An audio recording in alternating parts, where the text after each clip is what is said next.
Bonjour mes chers élèves, bienvenue pour une nouvelle leçon de conjugaison. La leçon numéro 3, période 4, semestre 2.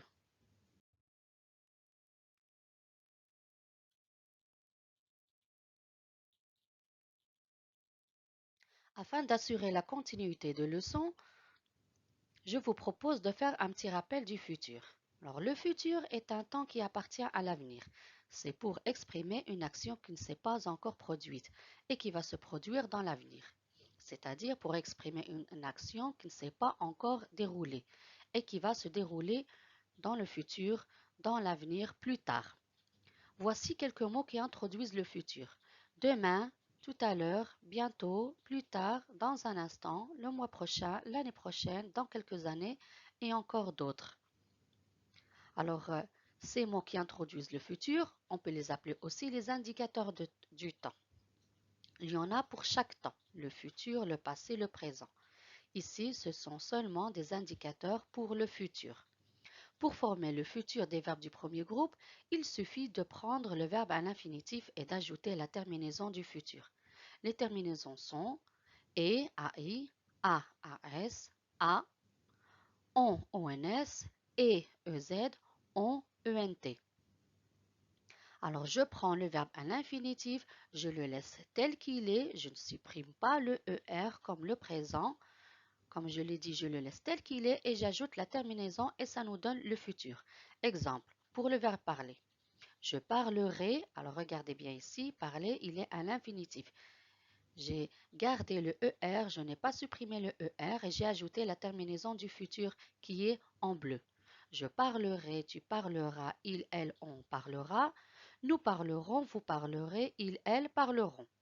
Pour le verbe jouer, je jouerai. Alors jouer, regardez, il est écrit en noir, il est le même, il n'a pas changé.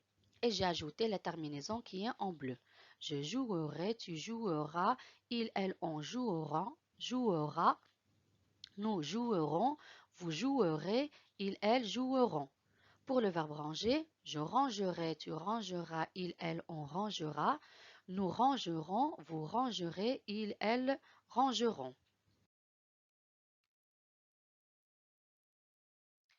Pour former le futur des auxiliaires être et avoir, leur infinitif change complètement, mais les terminaisons du futur ne changent pas. Pour une bonne compréhension, voici les auxiliaires conjugués au futur. C'est-à-dire, ce n'est pas comme les verbes du premier groupe. Pour les verbes du premier groupe, on a dit qu'on garde le verbe à l'infinitif. Ici, c'est le contraire pour les auxiliaires être à avoir. Ici, le radical change, il n'est pas le même. Alors, comme dans le tableau, j'aurai, tu auras, il, elle, on aura, nous aurons, vous aurez, ils, elles auront. Alors, on a vu ici que le radical a changé. Il n'est pas le même comme à l'infinitif, avoir, mais les terminaisons n'ont pas changé. La même chose pour le verbe être. Je serai, tu seras, il, elle, on sera, nous serons, vous serez, il, elles seront. Le radical a changé, mais les terminaisons n'ont pas changé. Alors ici, c'est la conjugaison des verbes avoir et être, c'est à apprendre par cœur. Essayons ensemble de découvrir la leçon d'aujourd'hui, à partir des exemples suivants. Quand Anas était petit, il avait un vélo bleu. Autrefois, les deux garçons étaient copains. L'année dernière, vous étiez content des résultats des examens. La semaine dernière, j'avais très envie d'aller à la piscine. Alors, observez bien ces phrases et dites-moi que pouvez-vous remarquer. Bien sûr, vous avez remarqué les petits mots en bleu et en jaune. Alors, ces petits mots, quelle est leur nature? Ce sont des verbes, bien sûr. Et précisément, le verbe être et avoir. À quel temps sont-ils conjugués? Eh bien, on va essayer de découvrir ensemble. Si c'était le présent, on va dire Anas est petit. Il a un vélo bleu. Si c'était le futur, on va dire Anas sera petit. Il aura un vélo bleu. Pour la deuxième phrase, si c'était le présent, on va dire les deux garçons sont copains. Si Si c'était le futur, on va dire les deux garçons seront copains. Pour la troisième phrase, si c'était le présent, on va dire vous êtes content. Si c'était le futur, on va dire vous serez content. Pour la dernière phrase, si c'était le présent, on va dire j'ai très envie d'aller à la piscine. Si c'était le futur, on va dire j'aurais très envie d'aller à la piscine. Alors ici, on constate que ce n'est ni le présent ni le futur. À votre avis, c'est quel temps? Bien sûr, c'est un temps du passé. Mais pour le passé, il y a plusieurs temps. Alors c'est quel temps? C'est l'imparfait, bien sûr. Comment reconnaît-on que c'est l'imparfait? Ou bien comment a pu-t-on reconnaître que c'est l'imparfait? Eh bien, à partir des terminaisons. Les terminaisons AIT, AIT, AIENT, IEZ, AIS, ce sont les terminaisons de l'imparfait. C'est très bien. Maintenant, dites-moi, la petite partie en bleu, comment l'appelle-t-on? Eh bien, c'est le radical.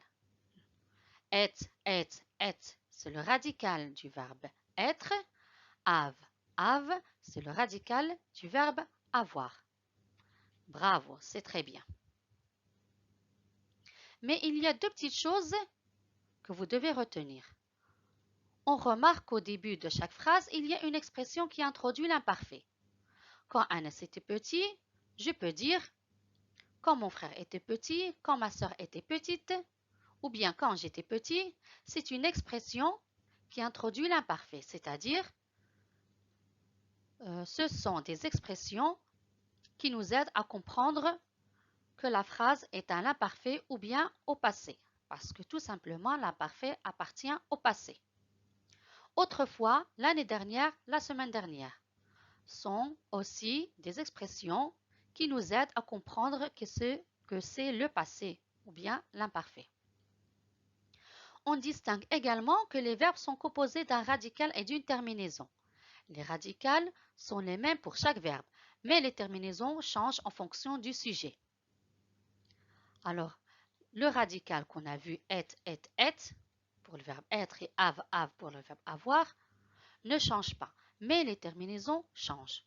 Pourquoi les terminaisons changent à votre avis? Eh bien, parce que le sujet change. Quand le sujet change, eh bien, automatiquement, la terminaison change. Chaque sujet a sa terminaison. Par exemple, Anas était, on peut le remplacer par il. Il était, il avait. Alors, pour la troisième personne du singulier, AIT. Pour le verbe avoir et le verbe être. Les deux garçons, on peut le remplacer par la troisième personne du pluriel. Sa terminaison est AIENT. Et la même chose pour le verbe avoir. Alors, avoir, on va dire les deux garçons avaient. Alors, pour le verbe avoir et être, ils ont la même terminaison, AIENT. Seulement, la terminaison change à partir du sujet. D'accord? Vous étiez. Vous, c'est la deuxième personne du pluriel. Sa terminaison est IEZ. J'avais, c'est la première personne du singulier. Sa terminaison est AIS. Alors ici, on constate que les terminaisons changent à chaque fois que le sujet change. D'accord? Alors, les enfants, dites-moi, quelle est la leçon d'aujourd'hui? Est-ce que vous l'avez deviné? Oui, bien sûr, c'est l'imparfait des verbes être et avoir. Passons maintenant à la conclusion de notre leçon d'aujourd'hui. L'imparfait désigne une action qui s'est déroulée dans le passé et qui est maintenant terminée, c'est-à-dire une action qui s'est produite dans le passé et qui est finie maintenant. Voici quelques expressions qui introduisent l'imparfait. Avant, il y a longtemps, autrefois, l'année dernière, quand j'étais petit. Ce sont des expressions qui nous aident à comprendre les phrases qui expriment l'imparfait ou bien le passé. Pour former l'imparfait des verbes être et avoir, ce n'est pas difficile. Il suffit de prendre le radical du verbe et d'ajouter la terminaison de l'imparfait. Les terminaisons sont et, AIS, et, AIS, et, AIT, ion, IONS, yé, IEZ et AIENT. Alors voici les verbes être ou avoir à l'imparfait. Il y a ici deux tableaux pour le verbe être et avoir. Pour le verbe être, j'étais, tu étais, il, elle, on était, nous étions, vous étiez, ils, elles étaient. Pour le verbe avoir, j'avais, tu avais, il, elle, on avait, nous avions, vous aviez, ils, elles avaient. Comme vous pouvez constater, le radical ne change pas pour le verbe être et avoir, mais les terminaisons changent en fonction du pronom personnel ou bien du sujet. J'espère que vous avez bien compris la leçon. Je vous invite maintenant à faire cet exercice récapitulatif pour avoir une compréhension claire et profonde. Conjugue les verbes entre parenthèses à l'imparfait. Hier, nous, le verbe être, à la piscine. Lors de la dernière kermesse, nous, le verbe avoir, de beaux costumes. Avant-hier, il, le verbe être, au château. La semaine dernière, tu, le verbe avoir, mal à la tête. Quand vous, le verbe être, petit, vous, le verbe avoir, peu de dents.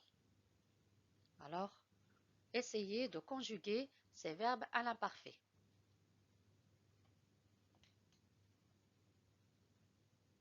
Passons maintenant à la correction.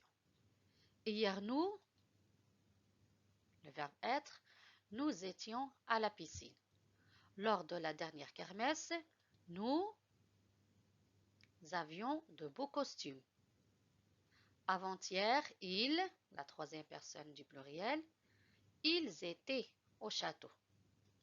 La semaine dernière, tu avais mal à la tête. Quand vous étiez petit, vous aviez peu de dents. Alors voilà la correction. J'espère que vous avez bien compris. Au revoir et à une autre séance, Inch'Allah.